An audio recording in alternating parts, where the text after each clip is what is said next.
أشهد أن محمد رسول الله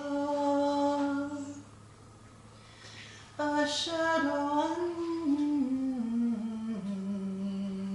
محمد رسول الله حي على الصلاة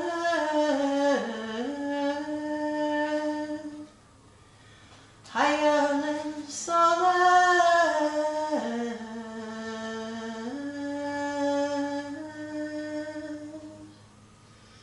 حي على الفلاح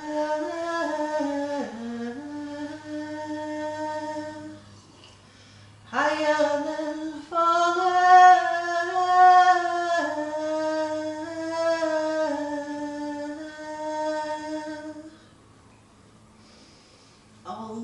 الله أكبر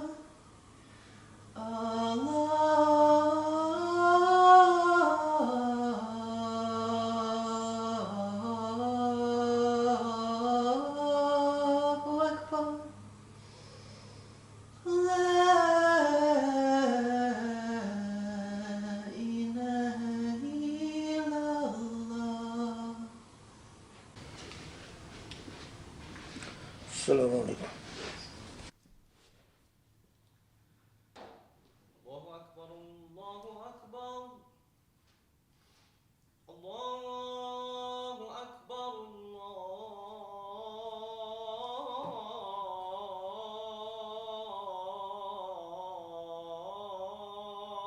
الله أكبر أشهد أن لا إله إلا الله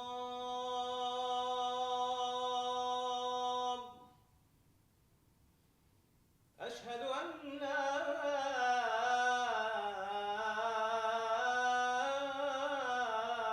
إله إلا الله أشهد أن محمدا رسول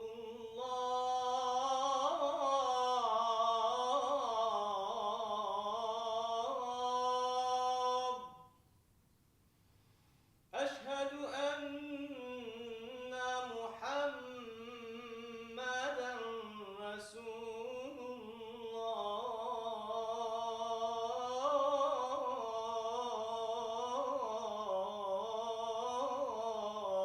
الله حي على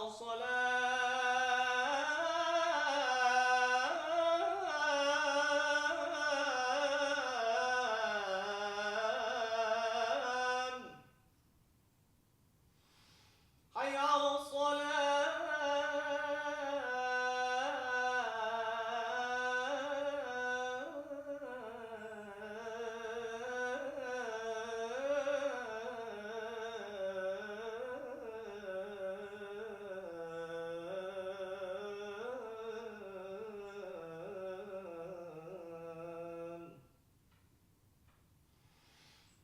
حي على الفلاح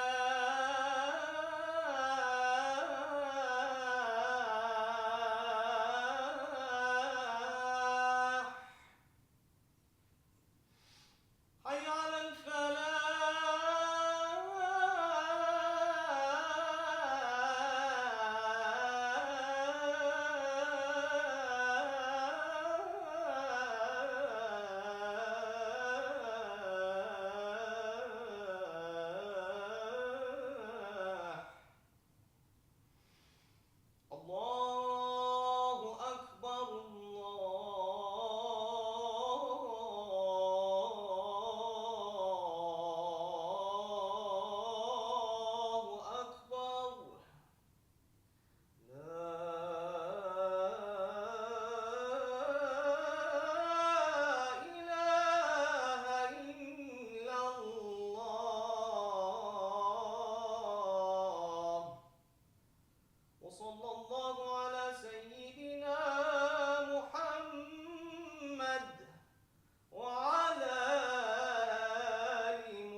بسم الله الرحمن الرحيم وسبحان الله العلي العظيم والحمد لله رب العالمين ونشهد أن لا إله إلا الله وحده لا شريك له ونشهد أن محمد رسول الله. اللهم صل وسلم وبارك على الحبيب المصطفى محمد النبي الأمين المرسل رحمة للعالمين وعلى آله الأطهار الميامين وعلى صحبه المختارين وعلى من اتبعه بإحسان إلى يوم الدين.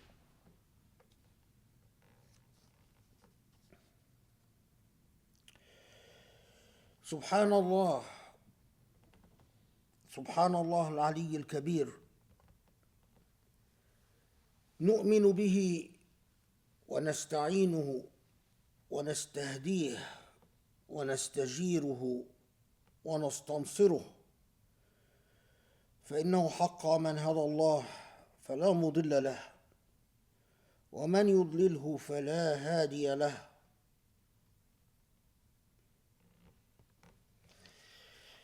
اللهم إنا نبتهل إليك وندعوك أن تقسم لنا يا الله من خشيتك ما يحول بيننا وبين معاصيك، وأن تقسم لنا من رحمتك ما يقربنا من طاعتك، وأن ترزقنا من اليقين ما يهون علينا مصائب الدنيا وأحداثها يا الله.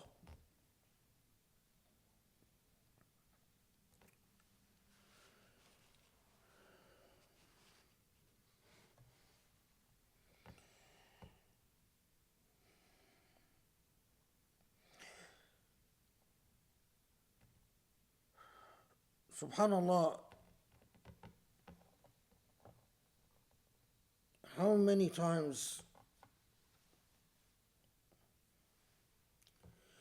in the Quran does Allah call upon us to have a solid core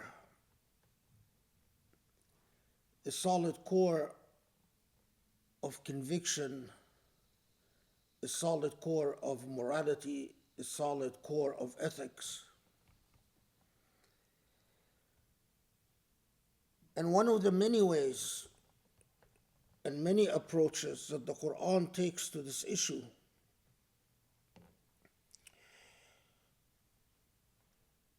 is when Allah subhanahu wa ta'ala repeatedly reminds us not to take awliya. When Allah says, لا تتولوا الذين غضب الله عليهم, don't take as awliya those that Allah is not pleased with, or those that Allah has condemned, or those that Allah disapproves of. Or when Allah tells us in Surah Al-Ma'idah, لا تتخذوا الذين اتخذوا دينكم هزوا ولعبا أولياء. Do not take awliya, those who have made a mockery of your religion. We are accustomed to reading these verses as we read so much of the Quran dogmatically, without pausing to think and reflect upon the world of meanings that these normative commands from Allah to us entail.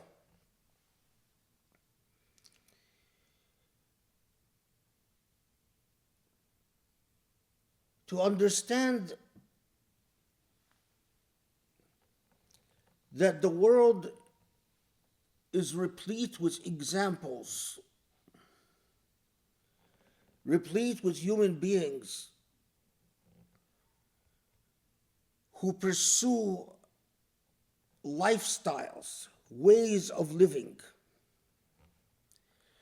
But if Allah is an active participant in our existence, if Allah is fully engaged with us in what we do,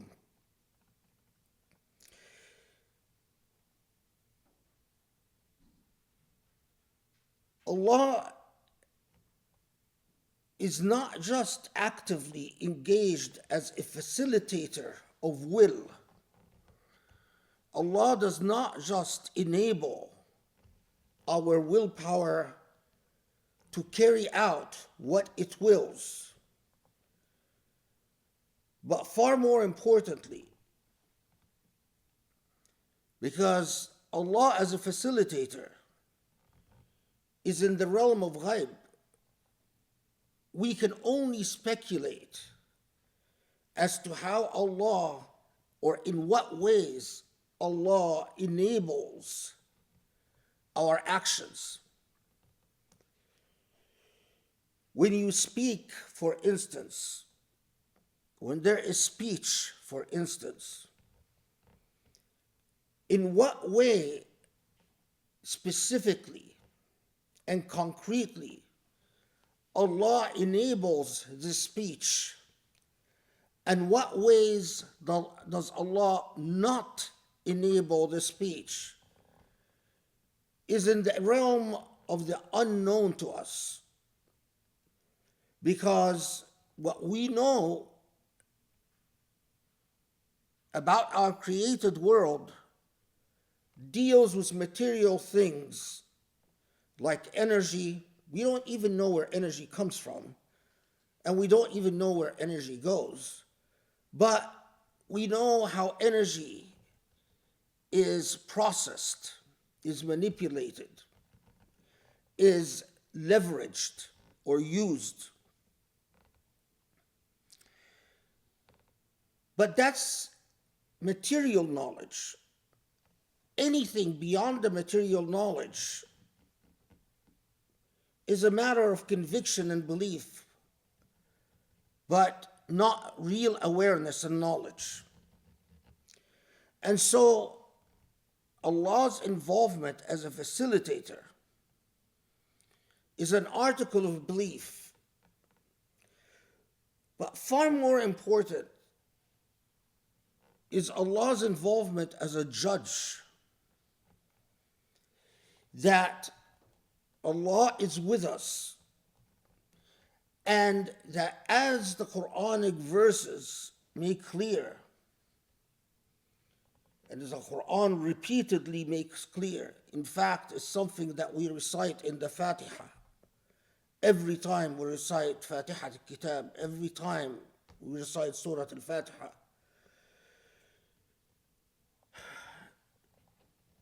that there are elements, categories of actions carried out by people that place those people in the category of al-maghdubi alayhim, those that Allah condemns, those that Allah is affirmatively not pleased with. But then comes this challenge that Allah tells us, do not take as your allies, and we always translate the word awliya as allies, But awliya is far more sophisticated and subtle. It is not just do not ally yourself in a political or policy sense.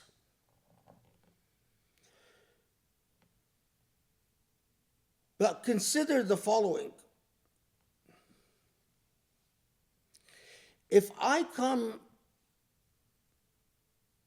to a group of people who are immoral, and because of their immorality, in the realm, in the divine realm, they are a condemned people. They are a people that are placed in the category of wrongdoers as immoralists. And so, as a matter of faith and belief, God, Allah, is angry, unhappy with these people. But the way that I approach these people is to dilute or marginalize their immorality. So it's not that I come and I necessarily endorse their immorality and say, I stand for the immoral propositions that you stand for. But what I do is that I make God's anger, God's wrath, irrelevant. I say, also as a matter of faith and belief, I see your actions as immoral.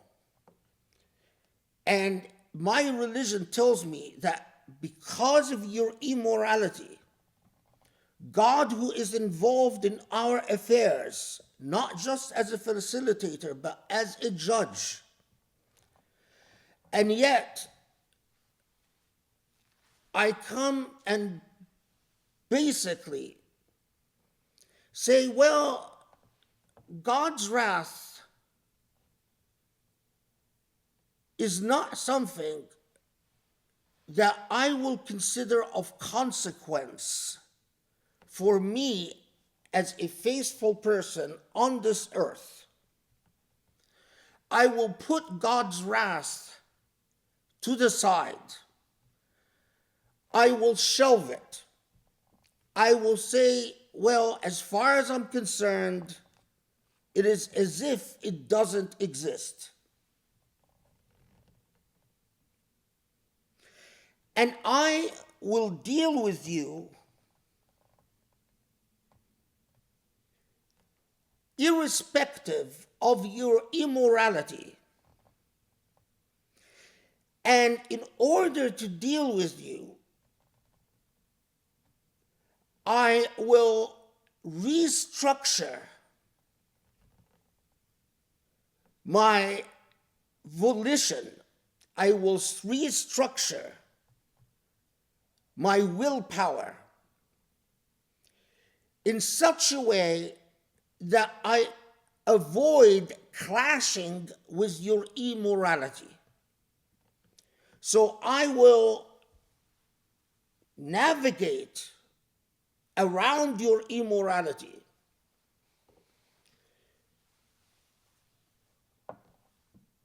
When all is said and done,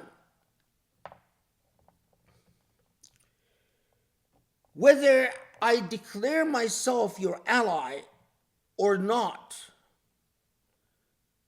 in the English sense of the word,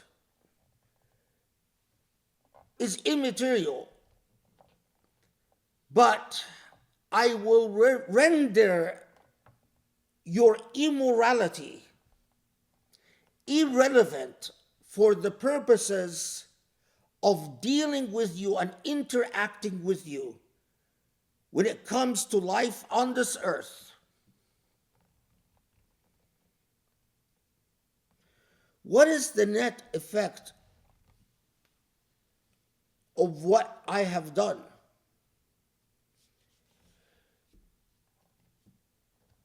I made God's pleasure or displeasure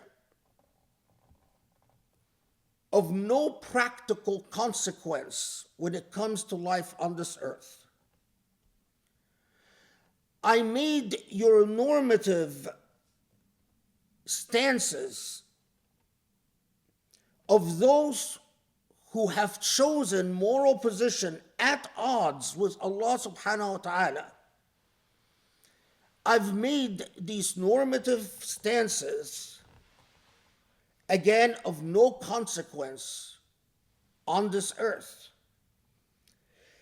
I've structured my own volition and my moral positioning in such a way so that it does not clash with, contradict, or otherwise conflict with the immorality of the immoral. Consider the matter from a shaitani perspective.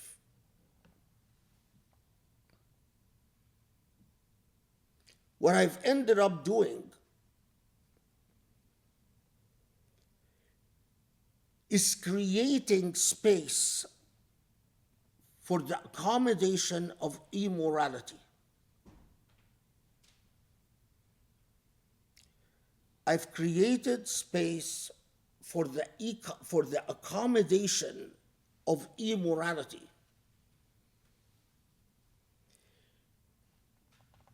Now, you might be tempted to say, this all sounds so abstract.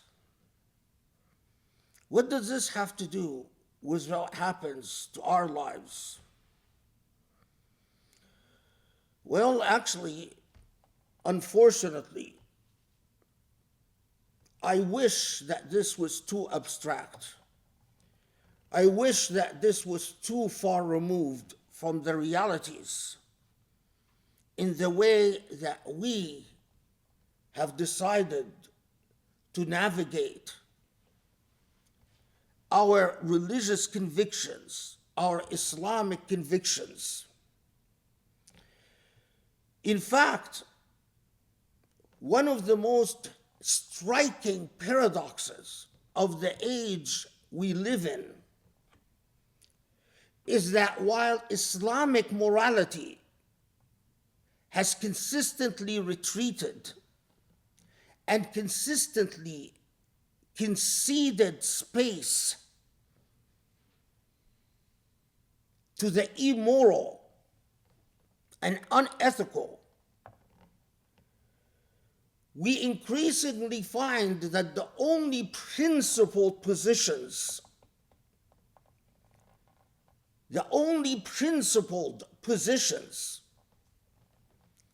in our life are indeed principled immorality. Wrong ethics, but affirmatively held and affirmatively claimed and affirmatively established, so much so that they demand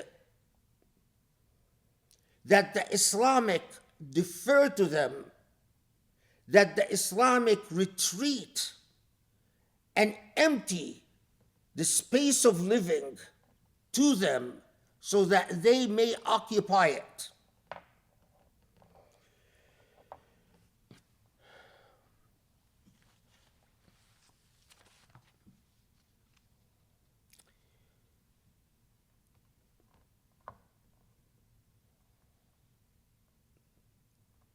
When we read, for instance,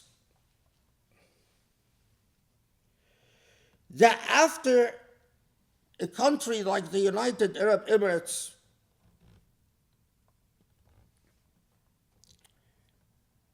has decided to reorganize the week so that Friday is a working day,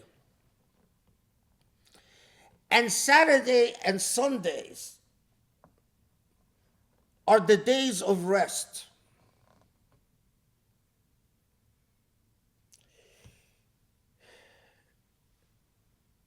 Mind you,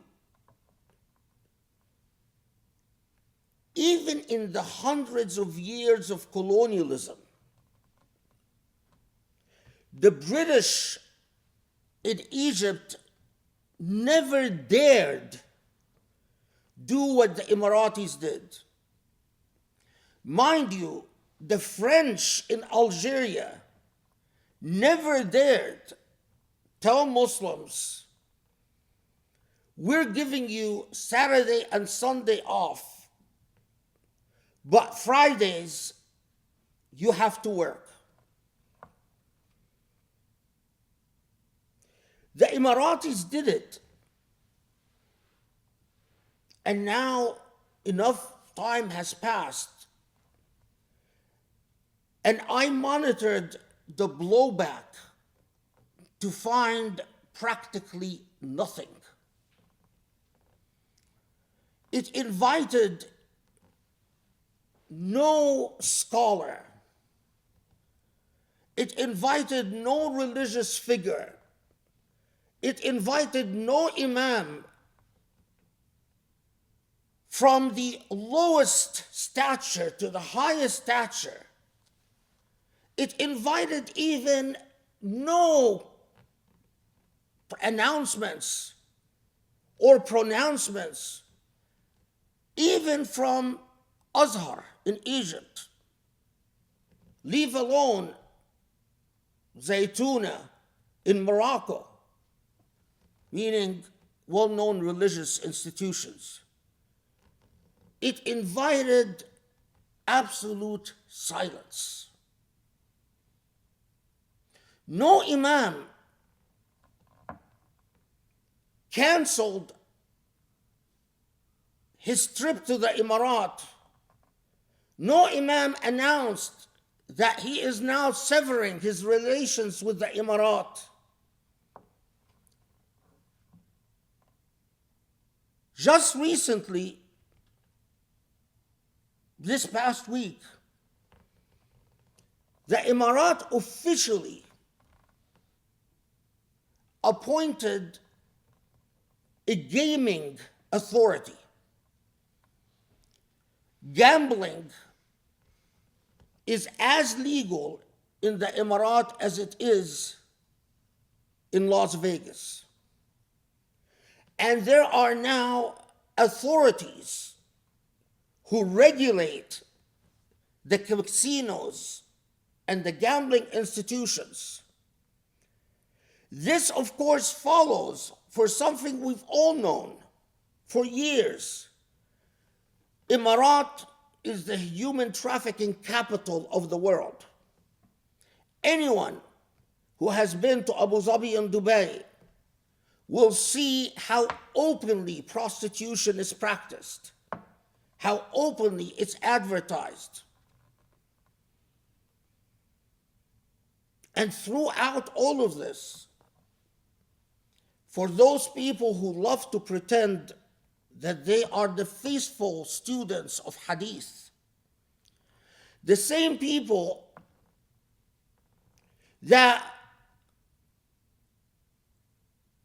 will pause for hours, endless hours, because of hadith about men wearing gold. But those same people come to the ahadith, which the Prophet ﷺ declared that the entire Arabian Peninsula, the entire Jazirat al-Arab, is a place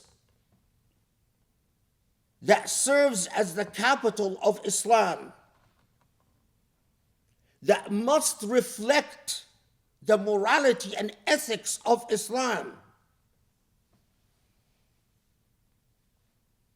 But in the same way, one waited years for blowback on the issue of prostitution and human trafficking, only for there to be none.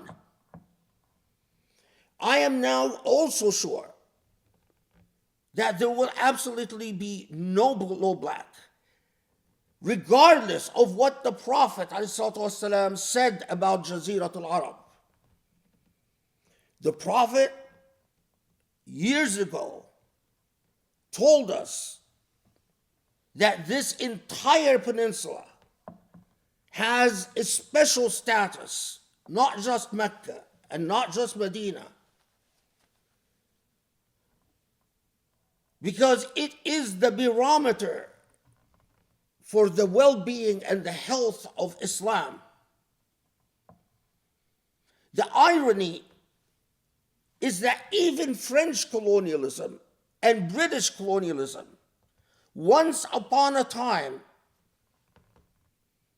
while in the colonial age, the French and the British sponsored the opening of nightclubs and the buying and selling of alcohol all over the Muslim world. But they came to Arabia and they thought, that's pushing the envelope too far. We cannot do in Arabia what we do in Cairo, or what we do in Algeria, or what we do in Syria.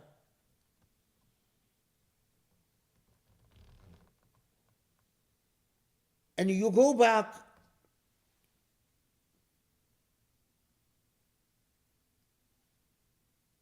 to the narrative of the Quran,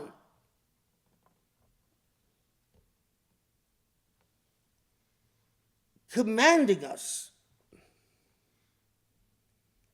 not just to embrace moral principles, but to occupy the space for these moral principles and not defer and not concede space to immorality.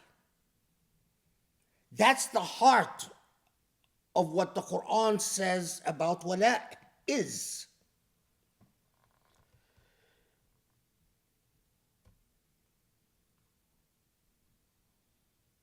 But although again Allah tells us, do not take as awliya, again that magical word, those اتخذوا دينكم هزوا ولعبا, those who make light of your religion, those who don't take your religion as anything more than a private creed that is good enough for your private realm, but is never good enough to extend beyond your own private choices.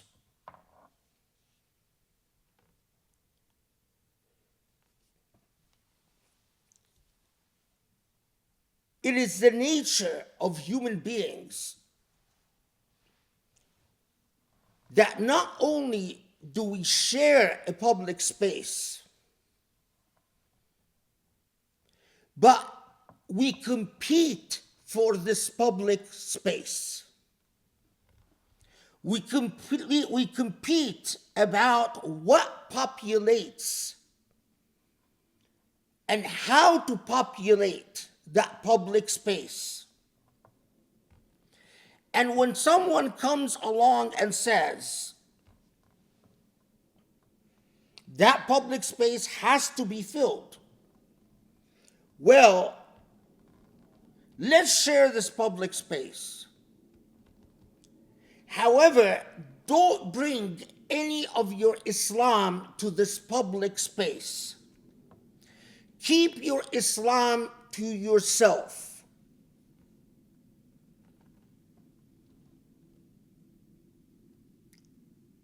What they say would be fair, if in doing so, that public space remains completely neutral.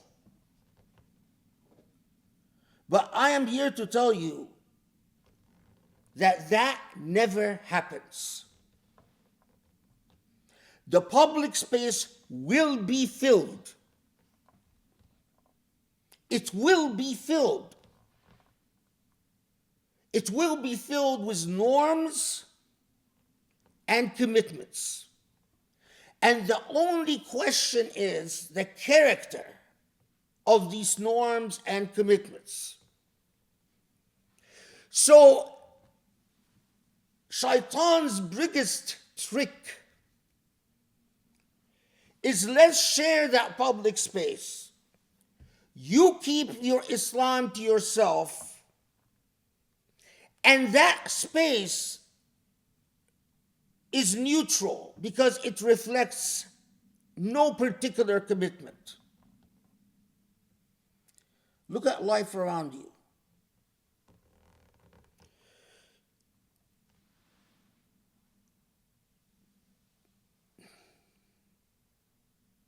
Another recent news item.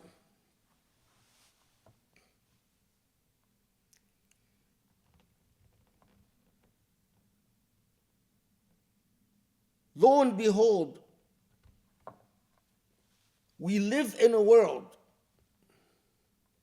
where the peddlers of a shared neutral public space who love to talk about peace.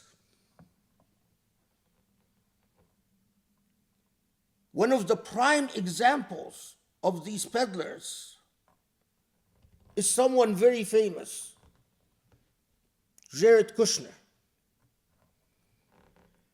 peddling the peace talk and the neutrality talk. Next thing we know,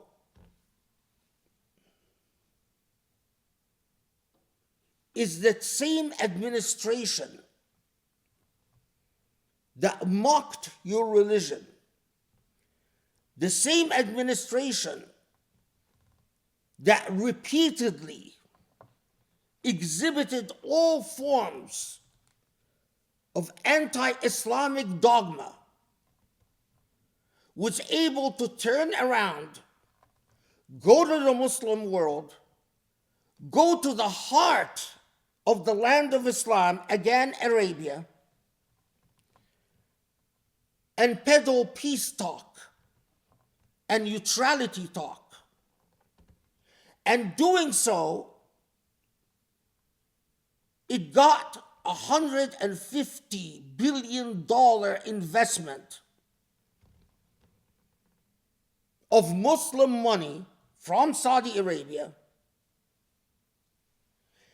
And just recently, Kushner announced the same company that is funded with Saudi money is investing $150 million in Israel, in an Israeli company. That same talk about peace and neutral space pressured and pushed Bahrain, Saudi Arabia, Morocco, Sudan, to signing agreements with Israel that has the clear, non-neutral message that Israeli apartheid in Palestine is okay. And because Israel fully knows that the best way of winning defeating the Palestinian issue is to get fellow Muslims to say it is consistent with our Islam that you colonize Palestinian lands, that you institute a racist apartheid regime, and that none of this conflicts with the morality and normativities of Islam. And who best to say that than Muslims themselves? This is precisely why Kushner, under the guise of neutral space, shared public space, sent a very non-neutral, pointed message when using Saudi funding and Emirati political support, got Sudan, Bahrain, Morocco, all to sign agreements that have the most non-neutral message conveyed. Israeli apartheid is okay. Israeli aggression is okay. Oppressing Muslims is okay. Muslims don't need dignity. Muslims don't need self-determination. Muslims don't need liberty. What is good enough for Muslims are despotic, autocratic, corrupt rulers that tell Muslims what to do every day and night. And that's it. That is why Israel has been pushing, despite the fact that this is the most extreme Israeli government ever, despite the fact that even an ex-Mossad chief have said this is clearly an apartheid state. In his view, Israel has become an apartheid state. In my view, Israel was always an apartheid state.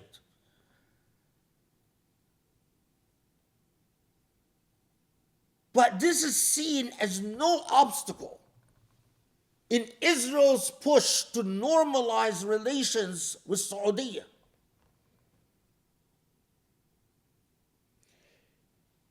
I urge everyone that hears me, I urge everyone that has even the most basic moral core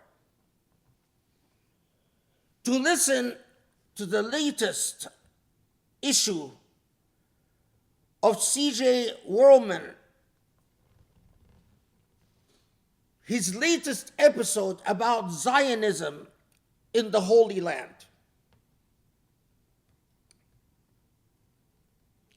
In my view, what C.J. Worrellman reveals is disturbing to the core.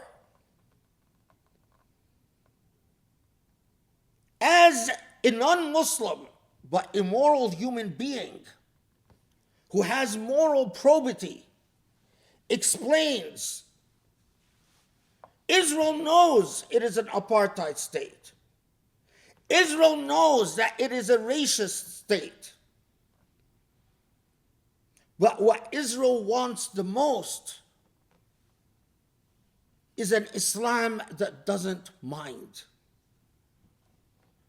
Is an Islam that is okay with it. Is an Islam that says, so what? This religion doesn't take a normative stand against apartheid state or racist states, or indeed racism, or indeed injustice, or indeed despotism, or indeed oppression. And Israel understands that there is no more powerful way of making that point than getting Saudi to normalize relations with Israel. But what C.J. Worlman talks about is that it's already happened. That already the Saudis have allowed the Israelis to come to Mecca, to come to the heart of Medina, to be fully present, and that the money they gave Jared Kushner and his Islam-hating father-in-law, and the money that Jared Kushner in turn invested in Israel, all attest to the fact that the very heart of Islam has become thoroughly neutralized for the purposes of having Islamic ethics making any difference in the world we live in. When you accommodate the immoral, you become immoral. When you make space for the immoral, you indeed are immoral. There is no way to share space with shaitan without becoming shaitan's ally. There is no way to concede space to evil without becoming a collaborator with evil. And this is precisely why C.J. Worlman's episode about Zionism in the Holy Land is so thoroughly devastating. But devastating for those who have even a minimum of probity or understanding.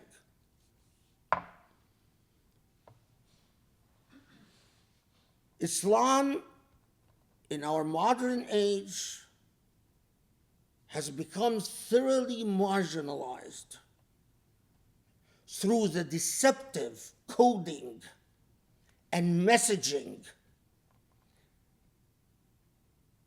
of the rhetoric of neutrality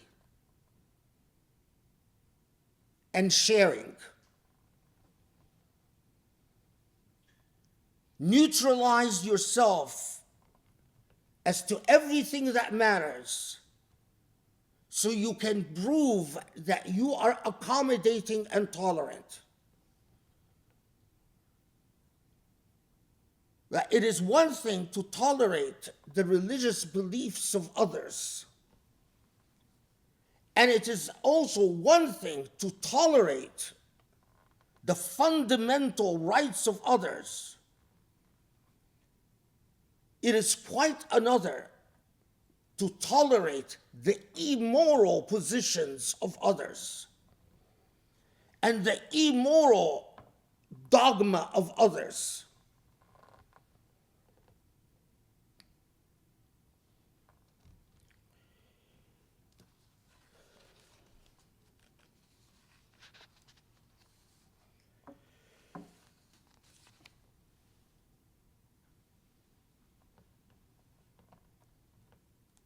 Again, the UN has again condemned Israel for supplying the criminal genocidal regime of Burma, Myanmar, before the Muslim genocide, during the Muslim genocide, and to our very day. Israel has provided weapons and technology to Myanmar as they butchered and displaced 1 million Muslims. But here's how that logic works. Israel says, oh, I was not motivated by an anti-Muslim animus. I was motivated by our great God, money. And then we pretend, oh, so you helped these people carry out a genocide against Muslims. You were a collaborator and a co-conspirator in the extermination of 1 million Muslims in a thoroughly racist war, genocide. But you were not motivated by your hate of Islam, and everything that you possibly might have said about how you do in fact hate Islam is just pretend, like Trump. What you really you were motivated by is money. Yes, I was just motivated by money. Oh, in that case, we forgive you. In that case, since that's neutral, and we will all pretend that it's neutral, it is okay. So then come along the Americans. Yes, you know that Israel took part in genocide against fellow Muslims. But you can't hold that against the Israelis. They were just interested in money. Well, of course, we understand. You are also just interested in money. We are just interested in money. They are just interested in money. So there is no problem. And we can continue talking about peace with Israel, signing peace agreements, normalizing. Well, how about the Palestinians? Well, as long as you are just motivated by money, and you assure us that as you steal Palestinian lands and destroy their livelihood, you're not motivated by race, you're not motivated by religion, you're just motivated by money. Oh yes, we're just motivated by money. And so we play the game. And then comes along the Hamza Yusufs of the world and the Zaytunas of the world. Don't hold it against the Emiratis. They have nothing against Islam. They're just like the Israelis and the Americans. They're just motivated by money. Oh, well, in that case, then let's all share the space. You're motivated by money. They're motivated by money. We're motivated by money. So let's all be friends. Can you imagine a more demonic, shaitani scenario than this? Can you possibly conceive a more sinister scenario than this? But this is precisely the world that C.J. Worrellman is talking about when he reveals to us the extent to which Zionism has infiltrated and spread into the very heart of Arabia. أقول قولي هذا واستغفر الله لي ولكم اسألوا الله يستجب لكم. بسم الله الرحمن الرحيم. وسبحان الله العلي العظيم والحمد لله رب العالمين. اللهم صل وسلم وبارك على الحبيب المصطفى محمد يا رب العالمين.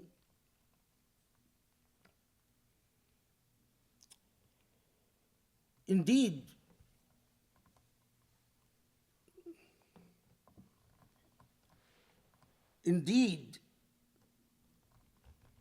the most affirmative and aggressive morality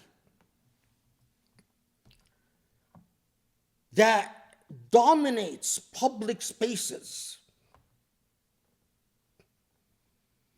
is immorality that is undeniably and distinctively intolerant of anything Islamic.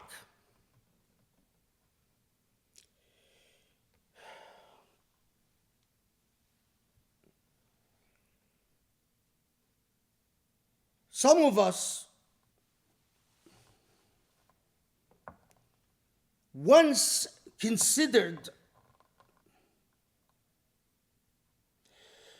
the European Court of Human Rights as a shining example of what secular morality could represent. Some of us looked at what Europe was doing in the realm of human rights in their firm belief that all human beings are entitled to their basic rights, to their liberties, to their dignity. And because of that conviction, at least the dogma of human rights that went into the Constitution of the European Court of Human Rights promised the prospect of equality for all. A truly post-racial moment, post-religious bigotry moment, if you will. Once upon a time, some of us thought that Europe, that heavily relied on colored colonized people to fight its wars. The British armies that invaded Africa had a white officer corps, but the soldiers were not white. The soldiers were dark-skinned colonized people. Those who fought and died in the colonial wars in Africa and Asia were not the white officers. It was the dark-skinned colonized people. And it is the dark-skinned colonized people that built Europe after World War I, that built Europe after World War II. And once upon a time, there were some of us who looked at the European Court for Human Rights and thought maybe the promises of shared space, fairness and equity for all, maybe that all has a chance. Maybe Europe indeed is going to live up to the moment when it does right by the people that it has colonized dominated and controlled from all over the world. And the people who propped up Europe's prosperity and economic well-being, because that prosperity and economic well-being was built on their backs. Alas, come look at the European Court of Human Rights now. Look at its repeated failure in upholding the rights of immigrants, the rights of dark-skinned people, and particularly the rights of Muslims. In case after case after case after case, the message is that this shared neutral public space is but a lie. This space is indeed biased and indeed bigoted, and it is biased against you, Muslims. So, yet again, France, after having banned hijab, now France will exclude and discriminate against Muslim women if their skirts are not short enough. Will exclude and discriminate against Muslim women if they wear a kimono, if they wear clothes that is considered not sufficiently tight, does not sufficiently display the physique of a woman's body. In France, apparently, it is neutral to produce violent pornography that is distinctly demeaning and degrading towards women.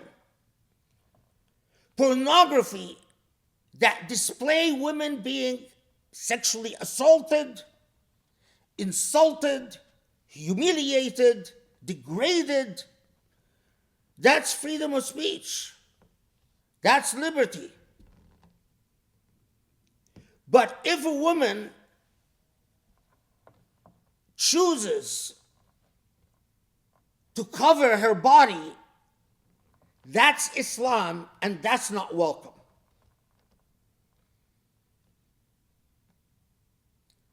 The myth of public neutrality,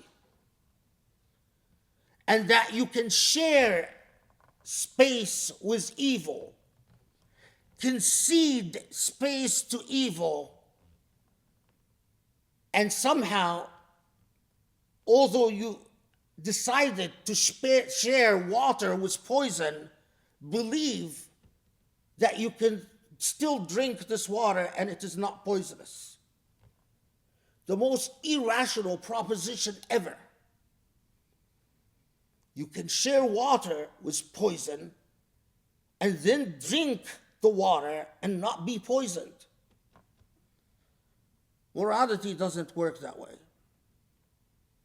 Ethics do not work that way. Ethics does not work that way. And that is precisely why Allah subhanahu wa ta'ala warned us about the challenge of who we make space for in our beds, in our lives, of who we say we will tolerate, we will accept, we will coexist with.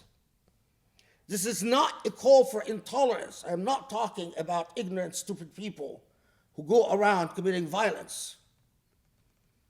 I am talking about taking a moral stand and being clear-headed about what's right and wrong. I am talking about a people that can see what the government that is supposed to be the guardian and the servant of the two holy shrines can look at how this government dealt with an Islamophobic government like the Trump administration, can look at how this government gave money to someone like Jared Kushner, to look at what the Biden administration and the Trump administration did was legitimating not just the Israeli occupation of Palestinian land, not just the occupation of Al-Aqsa Mosque, but the legitimation and justification of apartheid. To look at all of that and to read it and to translate it, not into some half-baked, ignorant philosophy about the difference between societies of honors and societies of rule of law or dignity,